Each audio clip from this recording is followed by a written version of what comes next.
For the players.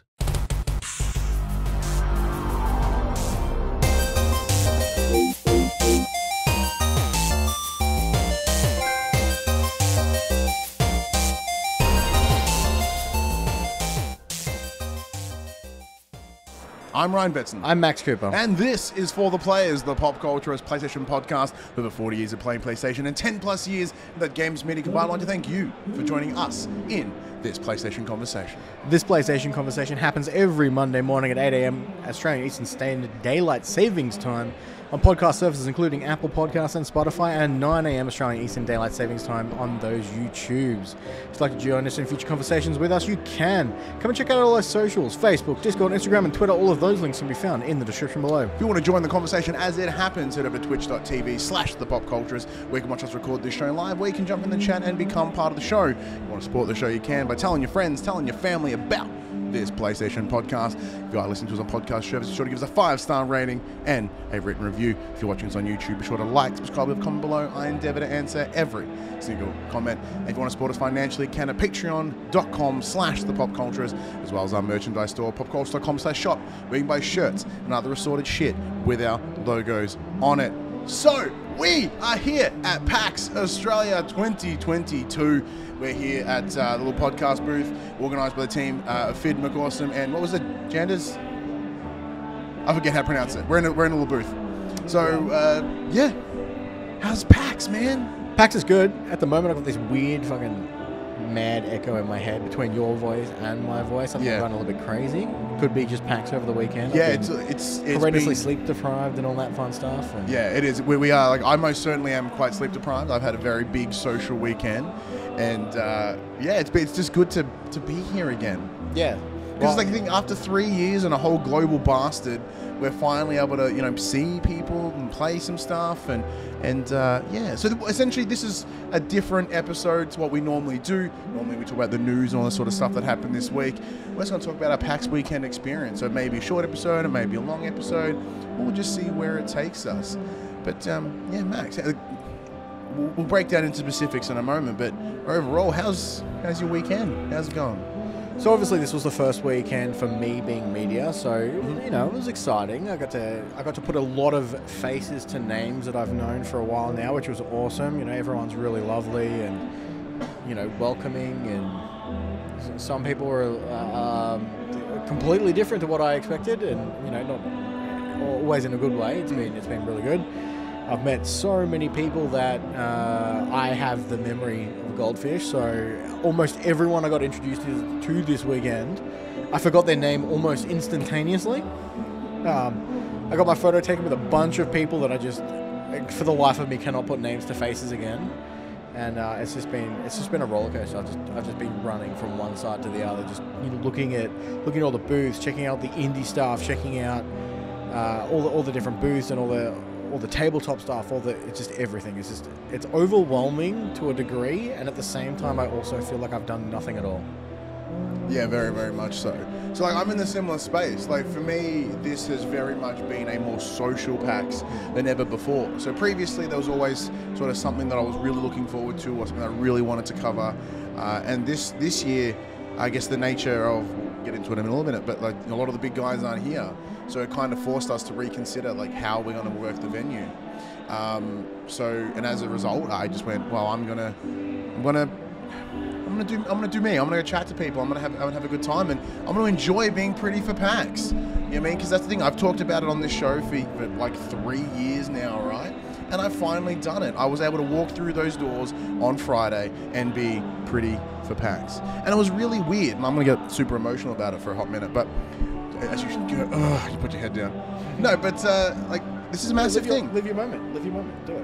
Yeah. So, for those of you that know, so I started 2020 in the idea of wanting to be pretty for PAX. I wanted to be as thin or as unrecognizable as I possibly could be come October of that year, knowing that when I come to an event like this, there are people that I don't see ever until that one event.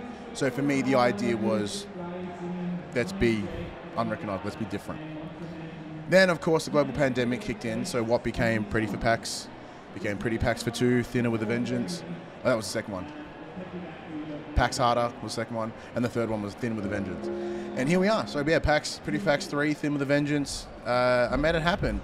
Now I'm not the thinnest that I was. That was November of last year, and that's when I hit my goal. And over the last year, just shy of a year, I've gained a little bit of that back. So I'm not quite as pretty as I would have been if we did this last year.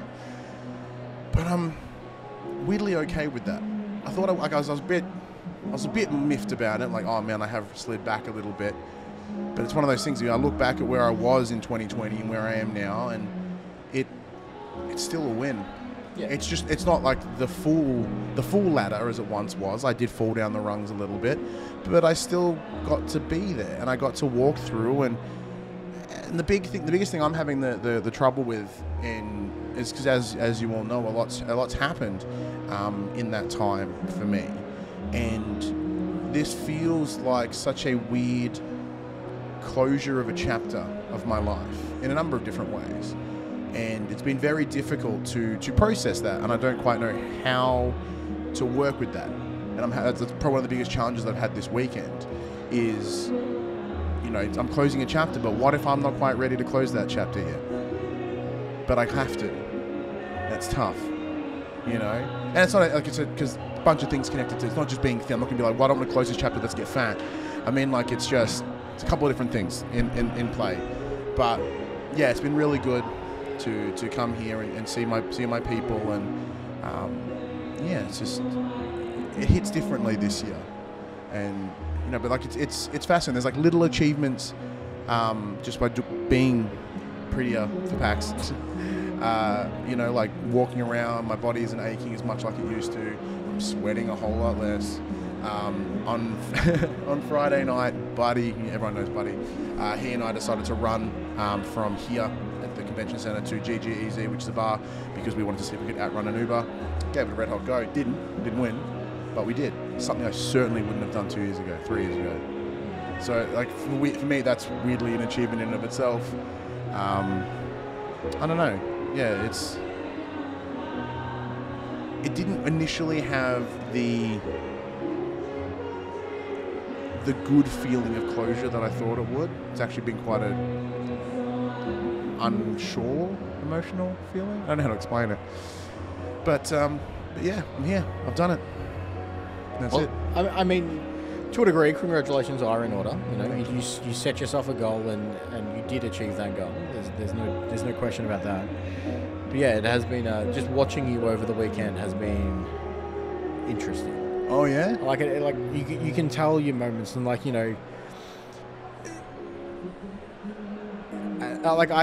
spoke to Ali about this last night because we had an event on last night that we went to, and I left after about an hour and a half, 2 hours, and Ali's like, I expected you to be there a lot longer, and I'm like, it's weird.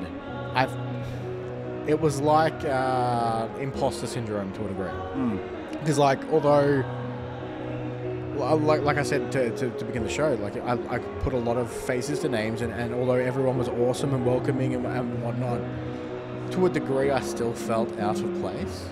Yeah, because you guys have been friends for a long time, you guys have been in this industry for a long time, and you guys are swapping old war stories, and I'm just like, as fascinating as it is, and as awesome as it is to be included in the stuff that we did, I was to a degree still on the outside. Yeah, if you know what I mean.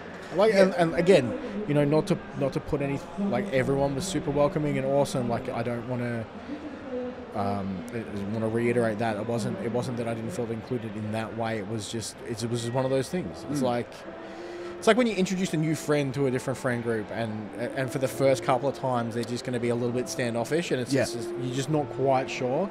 Yeah. To a degree, I was traveling backwards and forwards from Geelong to Melbourne, catching trains and whatnot. So possibly had I have crashed here and gone out with you guys all the nights that you guys went out, maybe things would have been a little bit different.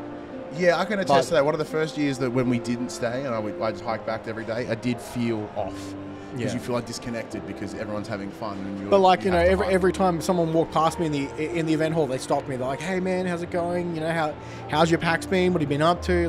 Everyone was awesome, absolutely awesome. But yeah, it was just it was just me. It was just me.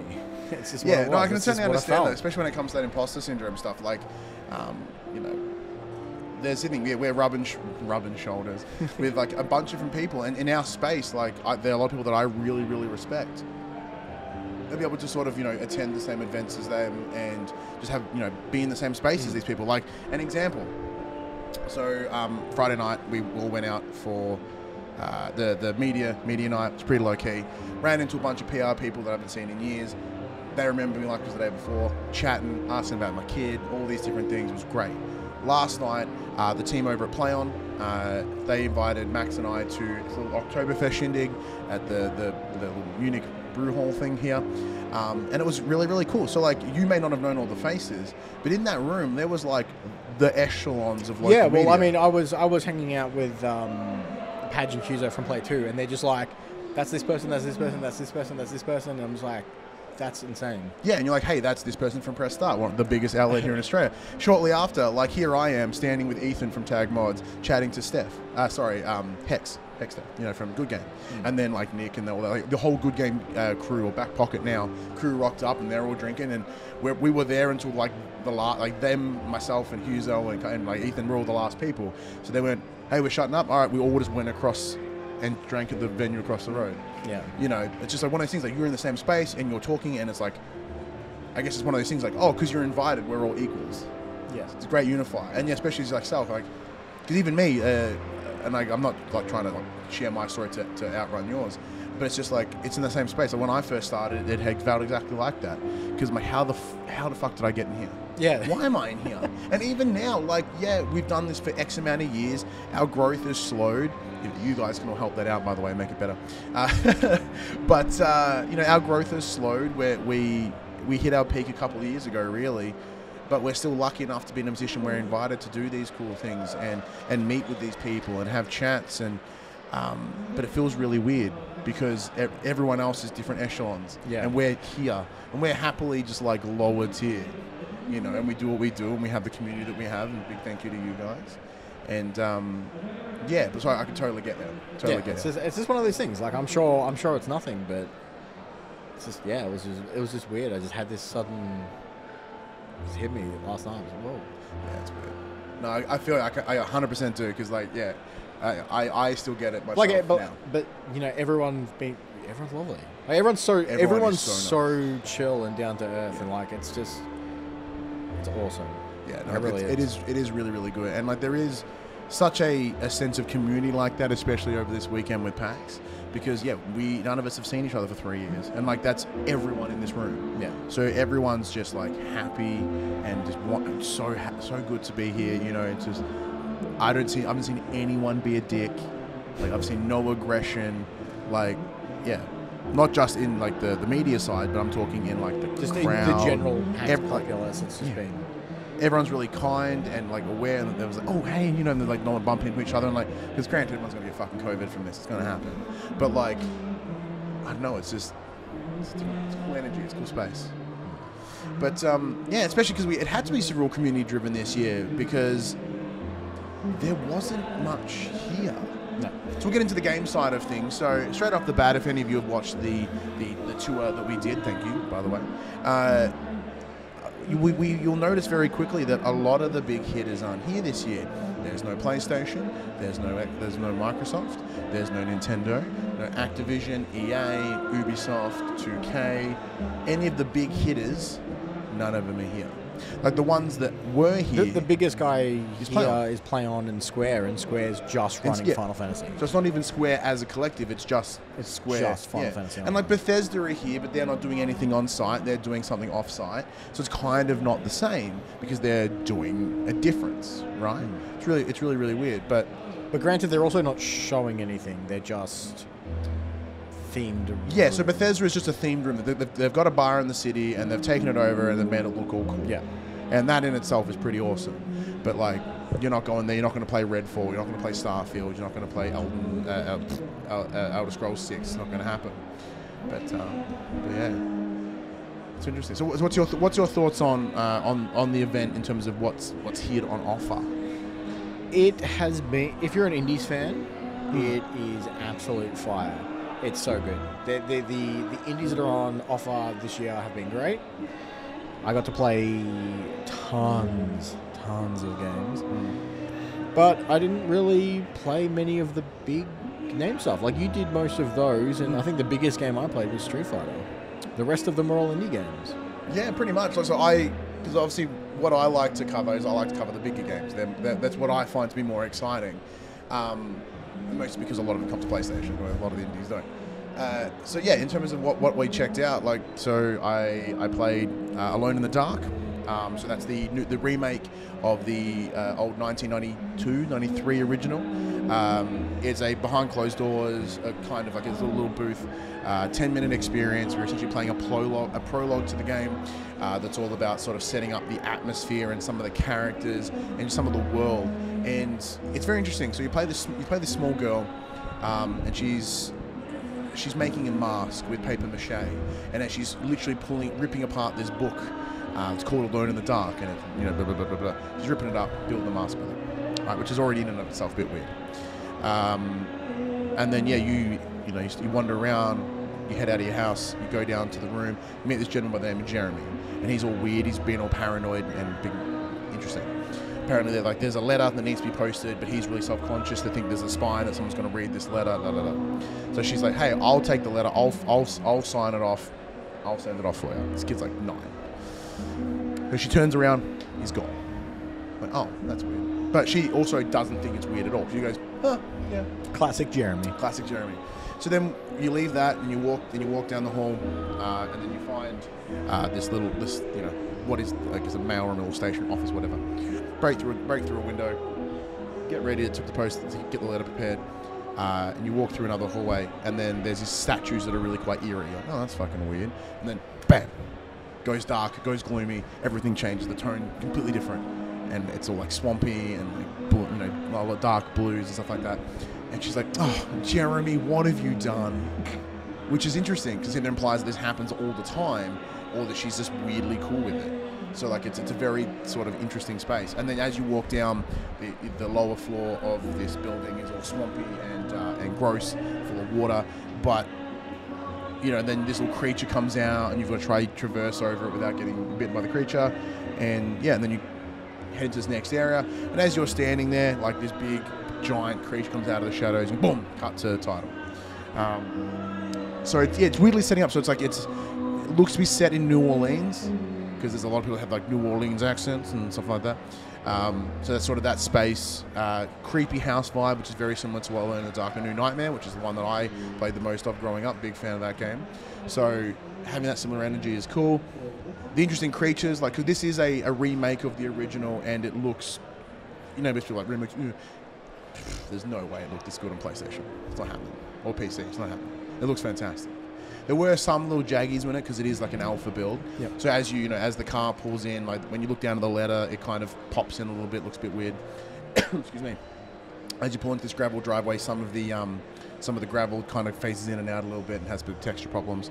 But once again, it's alpha. Like, this is apparently, we're chatting with the one of the PR guys there. Apparently, this is like the only time it's gonna be playable. Yeah. It's gonna be dead quiet from here on out. So it's pretty exciting to spend some time with it. You're implying that they're going dark? You're going dark, alone in the dark. Do you have any question about that? No, I mean, I think you summed it up pretty well. I've played the original way back when. It's one of the things that I was keen for, so I'm glad you checked it out. Yeah, and the other thing I played at the Play On booth was System Shock. So it's another remake, which is exciting. Remake of the original System Shock, which is a cool sort of space. I don't know how to explain it. Real cool, kind of spacey sort of horror sort of feel. So if anyone has played Prey was a spiritual successor to System Shock. So a lot of at least for me, having not played the original, I'm getting a lot of Prey influences. That's what I'm seeing. That's what I'm getting out of it. I'm like, oh, cool, this is exciting. But for you, because we're going to go play it after this. Yeah. So I spoke to the PR guy, and I'm like, is it... Because I haven't played Prey, but I've played the original. I'm like, hey, is this giving you the nostalgia of, like, this is what I originally remembered it to be like, but now? He's like... So, yeah. Like, because even down to, like, all the little, the little self-mods and little, what are they called? Oh, There's no modifications. I'm not seeing plasmids like in Bioshock, but yeah, there's little things that sort of enhance you, which is really cool. Weird creatures on the spaceship. I didn't see the demo all the way through. Did kind of get distracted, and I was like, oh, cool, I think I've seen enough of this. I'm going to play it. It's fine. It's easy. It's an easy win. But yeah, daughters hit me in the butt. I lost my train of thought. But yeah, like it looks pretty cool. It's interesting. I play it on PC. That's pretty fine. But yeah, I'm excited to see that whenever it does come to the PlayStation. But yeah, you'll go check that out after this. Yeah. Have a bit of taste on it. Yeah, you mentioned Street Fighter. So we both played Street Fighter. Yeah, so we went over. At the time, it was just one of those. Hey, no one's in line. Let's quickly jump in. Yeah.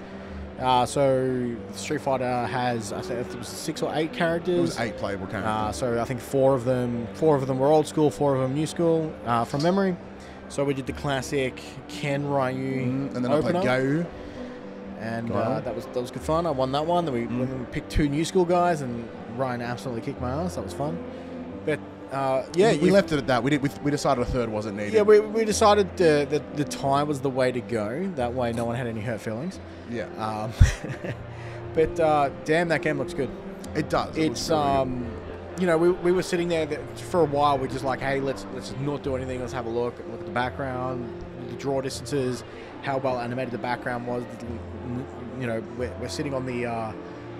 I think that for the life of me, this map's been, I swear, in every single Street Fighter game. Yeah, it was like it was like a air hangar. Airport, yeah. Air hangar thing. And there's just taxis driving in the back, like super far in the background that you can just see, and everything looked crisp as the button inputs for the combos were absolutely fantastic. We were both using DualSense controllers, which was awesome. Felt like home. It did, felt good. But yeah, as a you know, my fighting games have always been Tekken or Mortal Kombat since, you know, Street Fighter on the Super Nintendo. I haven't really played much of it, but this may have won me over. I think this may bring me back into the Street Fighter family because I actually had a blast. See, mine most certainly wasn't that. I didn't have that feeling, right?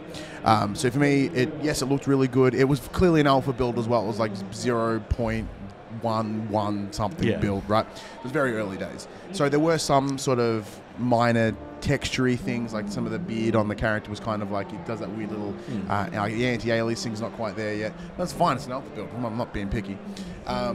But yeah, so we had a look at the backgrounds, because with Street Fighter being on that 2D plane, I'm curious on what they have in the background. So with Tekken, when you can sort of move in a relatively 3D space, it's still side by side, but you can sort of pivot back and forwards.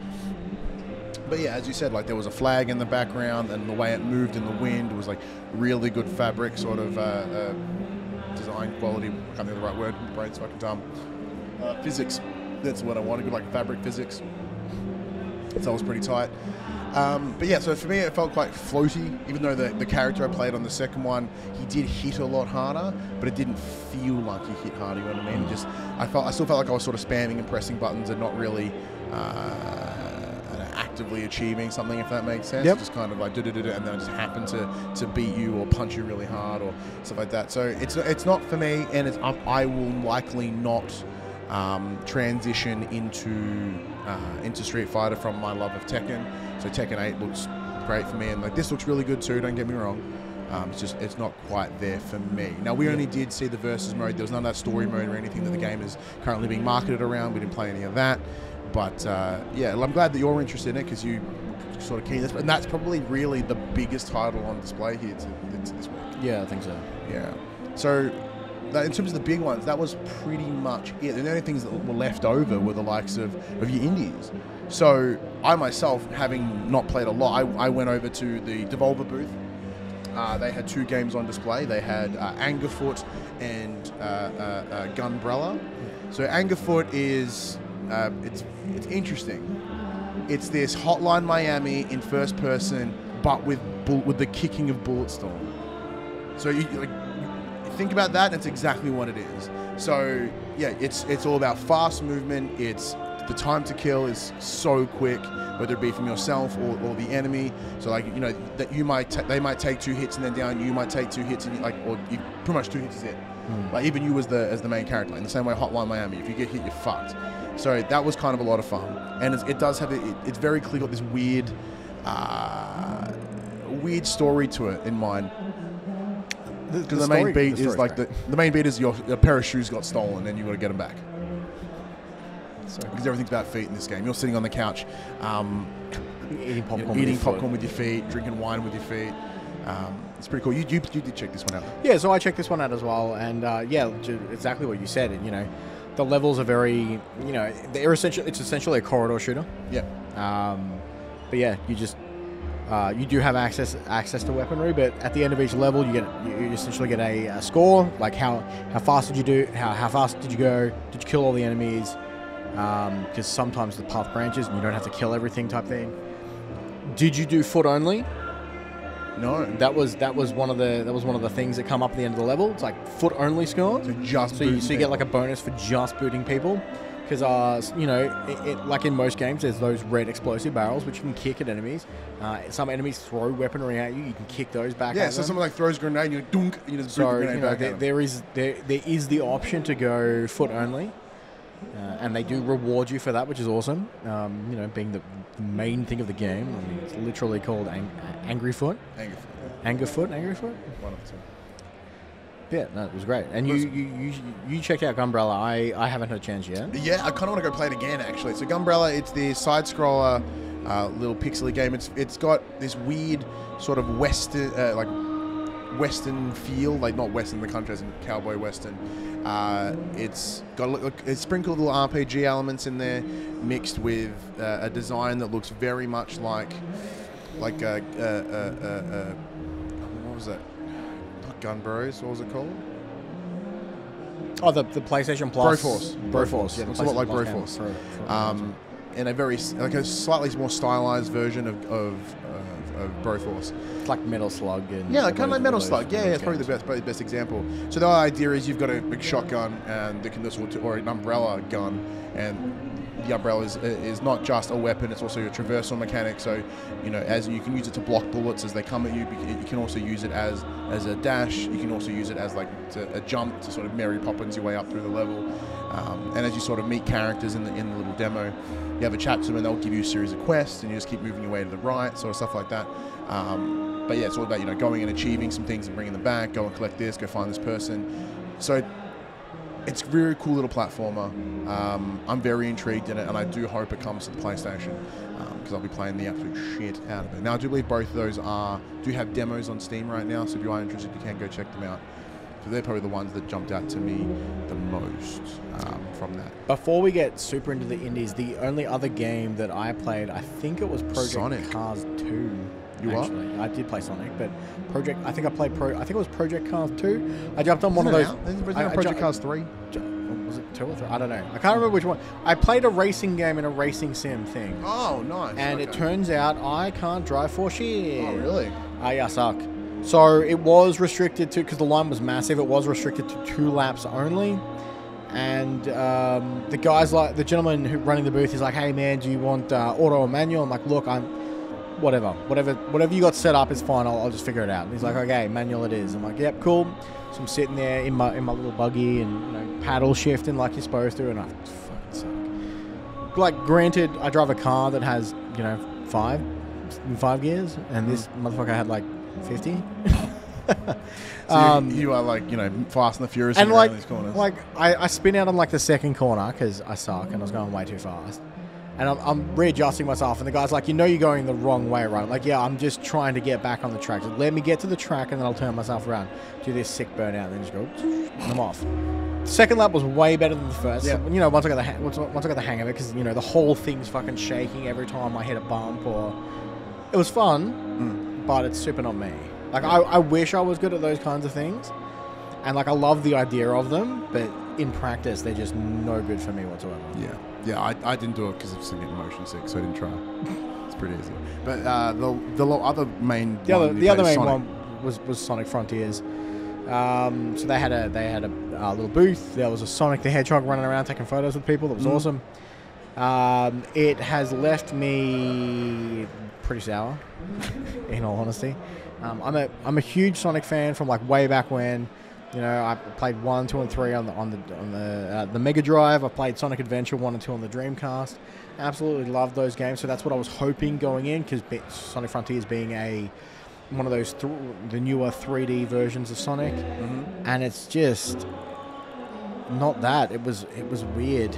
So, you know, obviously we got a very small vertical slice of the game, and it's like, hey, explore this area, do some of the little questy things. So it's, you know, push the buttons in the right order and unlock the door in front of you, and then it was kill this enemy to get an item to unlock the next door in front of you. It was very simple stuff. It was a lot less platforming than a Sonic game should be. And again, you know, this is a very early build. Well, I would hope it's an early build. The game comes out in a couple of weeks from memory. It comes out in a month. Yeah. Just shy of a month. And like, I fell off a magnetic rail. The rail that you're supposed to skate on, that you're not supposed to fall off of, I fell off without having a button press to jump off it. It was weird. I got stuck inside a wall at one point because, as a tendency of mine, I try and break things when I play them. I got stuck inside a wall just before a death zone, so I wasn't respawning properly. But yeah, it was strange. It didn't feel like Sonic. I had weird graphic issues where the grass wasn't rendering in properly on the island, and it was rough. That's and I really wanted it to do well. But yeah, I'm not left feeling promising from this. Yeah, I didn't even try because I thought I'd have the same thing. I don't have that solid love or history with Sonic anyway. Look, we can tell we're getting tired. We're going to start leaning on this table now. I've been standing for 3 days straight. I'm fucked.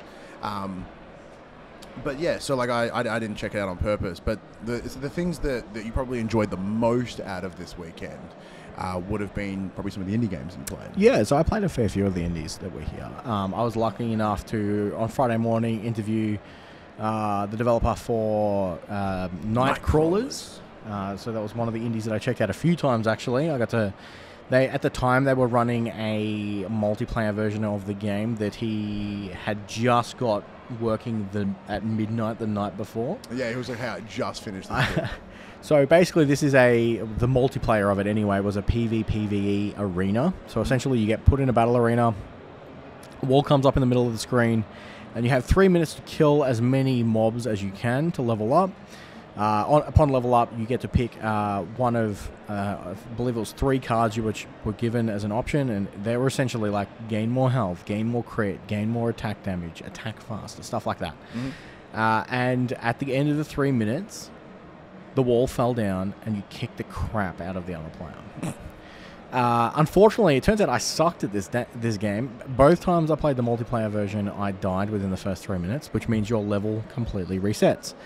So both times I was severely underleveled against my opponent, and yeah, it was rough. So what was really gnarly about this, and it sucks mostly for us, is that it turns out while I was not around, Max decided to have a battle with Ash from the Platinum Explosion, from the Explosion Network. So this was essentially going to be who the winner will be crowned the #1 PlayStation podcast in Australia. I wasn't aware of this, and then Max lost. So, well, what's worse? You haven't even heard the worst part of it. The worst part of it was, not only did I die with 3 seconds remaining in the 3 minutes. Pardon? You were winning up until that moment, weren't you? Ash had already died. Then how? So he died early on. Yeah. And then respawned and regained his levels, right? I died, and the respawn timer was long enough that I didn't get to respawn before the door dropped because I died so close to the end of the 3 minute mark. So he was only level 4, but I was level 0. Okay. So it's even worse. I had a massive advantage. At one point I had an 8 level lead, and then at the last 3 seconds I got killed. Brutal. By the mobs, and then Ash just proceeded to it wasn't too bad. He didn't completely destroy me, but it was rough. At one point, he actually nearly knocked me out of the map, which turns out was a bug that we found for the guy. So he went home and fixed it. Oh, what a ledge! It's good to know. But yeah, it was great fun. He was lovely. We'll have a video up with. It's probably already up. It's already out. No, this is going to go up first. This is about first. There will be a video of the interview that I had with him, which was absolutely fantastic. The other one that we played, or one of the other ones that I played, was a Halloween Valentine, and I interviewed the developer for that, Jacob. He was lovely. It's this cool little puzzle rhythm game, which was awesome. I played that on... that's coming to... I should mention, Nightcrawlers is coming to everything. They're looking at launching next year. This one, Halloween Valentine, they're looking at launching around 2024 from memory, back end of 2023, early 2024. And that is also planning on coming out. Yeah, so that was a bit more of a little cool puzzle game with a cool kind of spooky gothic theme, which was fun. Music played a massive role in the game. So with Jacob's history in the music space, for him this was sort of a way to combine the two things, and sort of, like you mentioned, there was a lot of sort of haptics and sense, like feel that came with playing, because like you do things to the beat. Yeah, no, it was awesome. Like I was lucky enough to watch someone play before me, so I kind of knew what I was doing going in. But yeah, it was awesome. It's available on... I think you can wishlist it already on Steam. Yeah. It's also coming to Switch and all that. So that was awesome. I tried out a few of the other smaller indie titles. I had a look at Dark Web Streamer, where you essentially play as a streamer and you buy shit off the dark web about the occult. Turns out the occult is real, and you've just got to try and get as many viewers as you possibly can before you die. Okay. It's all AI generated, so it's different every time you play it. All the people that you engage with your stream all have different personalities, all AI generated as well, which seemed really, really cool. What else? That does sound quite dumb. Yeah. What else did I check out? Sigil. Yes, Sigil of the Magi, which is basically a turn-based combat, endless, like a roguelike runner. And so picture Slay the Spire, because it's got a Slay the Spire style map where you pick the direction you're going to go, and you only go down that path of the tree. It has the different encounters similar to Slay the Spire, where they're not all combat. Sometimes, it's a... like a puzzle encounter, or this happened, so pick something. It's also a deck builder, but it's also a turn-based tactical combat style as well. So that was super up my alley. I also checked out, I think it was called The Signal. It was a real-time strategy game. It seemed way too dense for me, way too many mechanics. The gentleman there was trying to explain everything to me, and it was unfortunately going in one ear and out the other. It was so dense. It definitely wasn't a max game. That required way too much thinking on my part. What about you? I think the only other thing that I checked out was Camped Out, which is available now. So this has been a game that we've played since 2018 PAX. So we spotted it a while ago. Actually, I didn't spot it. So Buddy Watson was spotted. He's like, this is the best fucking game in the world. So he has actually been a big advocate for the title. And yeah, so that's finally out now. And so they've had it here as a little playable. And I was able to see a bit more of the game. I had a first discussion. I was like, hey, because we follow each other on Twitter. We were just chatting, and I was like, man, this coming to PlayStation, yeah? It's like, oh man, yeah, because look, after chatting to Buddy, and he's talked about how important trophies are, when it comes to PlayStation, or if it comes to PlayStation, it's got to have trophies. I'm like, sick. Perfect. It's exactly what I wanted to hear. That makes me happy. But yeah, other than that, I didn't really jump into anything else. It was just, it was a bit more of a social event than I originally thought. I got to play some cool things though, and I'm glad I played Street Fighter. I'm glad I saw Alone in the Dark, System Shock, stuff like that. But it is a bit disappointing. So I guess we'll have a bit of a chat about that. So as I mentioned, none of the big hitters are here, and it's really weird because I think there's a couple different reasons. I don't think COVID played a role. I think the financial restrictions or challenges of post-pandemic life is playing a role. Because PlayStation were here in some capacity. They had the Claw Strider, the big statue out in the hallway. They had a Kojima Productions, well, it's not PlayStation, but Kojima Productions I connected to, had a little ARG sort of thing out in the hallway, which was cool as well. But yeah, no real major presence. And none of the booths really had PlayStations. That was all PCs with Xbox controllers. A couple, Camped Out had PS4 controllers for some reason, which I ain't mad about. But yes, it's interesting. So whether it's a test the bed because they couldn't financially make the risk before coming here, or this is the thing that you and I were discussing, whether they didn't have anything to show. Like, yeah, PlayStation have God of War. God of War went gold literally this weekend while we were here. But if they don't have a playable demo, what are they going to do? Like, last time they just had a little booth and you could go on and watch a video. Imagine, like, the PR or the public response of them turning up with that versus them not turning up at all.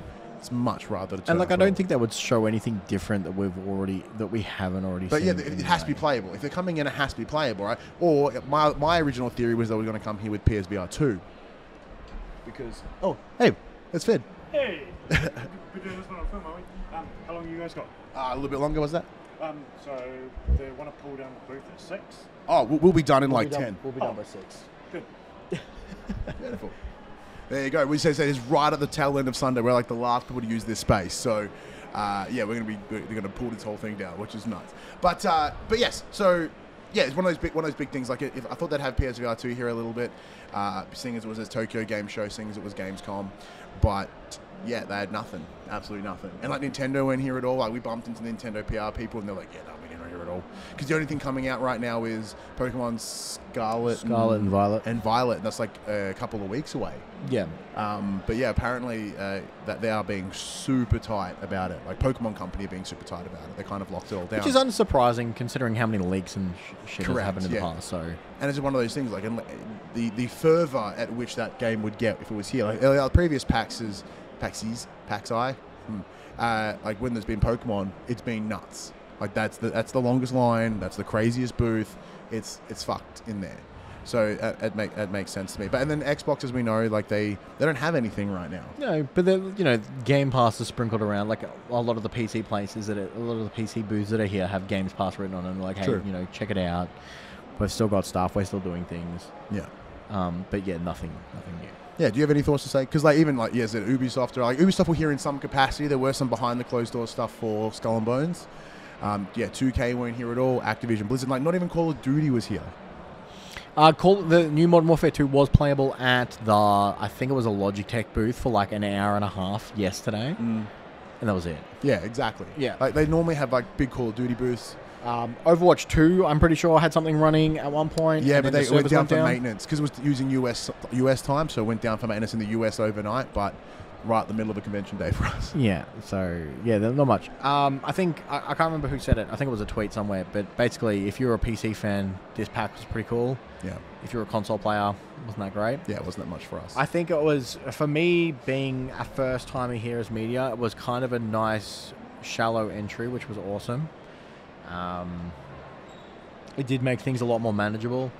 Unfortunately for us, it also means there's a lot less content that we could have made around it. Yeah, it was a bit harder for us to sort of to get the stuff out, but we still tried. Hope you enjoyed. We were lucky enough that the people that we did interview that were on the indie side were like, hey, we definitely want to make sure this comes out on PlayStation. So that was awesome. At least in the future that hopefully we'll be heading over across to the space that we work in. But it's just one of those things. Yeah, very much. Like you said, it was very much a social PAX, and that was to a degree really good as well. Yeah, that most certainly was really, really good. But yeah, we probably should wrap this up so they can pack down this building, this little room that we're hanging out in. But yeah, no, it has been good to be back. It's been, as I said, this is the most socially open PAX I've had. Like previous years, I most certainly didn't go out drinking and having fun, and I still had fun, but you know what I mean. It wasn't the same. You kissed a lot of hands, shook a lot of babies. Yeah, kissed a lot of hands, shook a lot of babies. It was a pretty intense couple of days. Got to finally meet some PR people in person that I've been speaking to for a while, and just sort of good and it's fun. Like example, like Fid, it was really great to work with him for the first time. So we've chatted for a while, and we did Young and the Wrestlers today. We brought that back for a bit of fun. It hits differently this year, and it was good. It was good. Like my brain is hard slowing down. I can feel it. Like I'm trying to pull the words out of my face, and they're just not coming. So we might have to wrap this up. But anyway, that has been our PAX Australia 2022. I hope you've enjoyed all the videos that have gone up or that are coming up. It has been it's been a good week. It's been a good weekend. Max, Send them home. Well, everyone, you know the drill. This PlayStation conversation happens every Monday morning at 8 a.m. Australian Eastern Daylight Savings Times on those podcast services, including Apple Podcasts and Spotify, and 9 a.m. Australian Eastern Daylight Savings Times on those YouTubes. But once more, if you'd like to join us in future conversations, check out our socials. Facebook, Discord, Instagram, Twitter, all of those links can be found in the description below. If you want to join the conversation as it happens, head over to twitch.tv/thepopculturists, where you can watch us record this show live, where you can jump in the chat and become part of the show. If you want to support the show, you can. Tell your friends, tell your family about this PlayStation Pod. If you are listening on podcast services, be sure to give us a 5-star rating and a written review. If you are watching on YouTube, be sure to like, subscribe, leave a comment below. I endeavor to answer every single comment. And if you want to support it financially, you can at patreon.com/thepopculturists, as well as our merchandise store, podcast.com/shop, where you can buy shirts and other assorted shit with our logos on it. But until next week, I'm Ryan Betson. I'm fucking tired. And that was For the Players.